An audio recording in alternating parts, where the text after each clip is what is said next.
అందరికీ నమస్కారం. స్వరాగ కోకిల వీడియోస్కి స్వాగతం. మన మేడ మీద చక్కగా ఫలించిన దోసకాయతో దోసకాయ పప్పును ముందే ఉడికించి అందులో దోసకాయ ముక్కలు, ఉల్లి, పచ్చిమిర్చి, టమోటో ముక్కలు వేసి రుచికి సరిపడా ఉప్పు, పసుపు, కారంతో కలిపి 2-3 నిమిషాలు ఉడికించి నానబెట్టిన చింతపండు రసం వేసి బాగా దగ్గరగా మగ్గాక కరివేపాకు, పోపు దినుసులు, ఎండుమిర్చి వేసి తాలింపు వేస్తే గుమగుమలాడే దోసకాయ పప్పు సిద్ధం.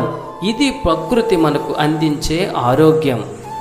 మీకోసం ఒక మాట అండి, దోసకాయలో యాంటీ ఇన్ఫ్లమేటరీ గుణాలు ఉన్నందువలన కంటికి కలిగే వ్యాధులను తగ్గించడమే కాకుండా కంటి ఆరోగ్యాన్ని మెరుగుపరుస్తాయండి.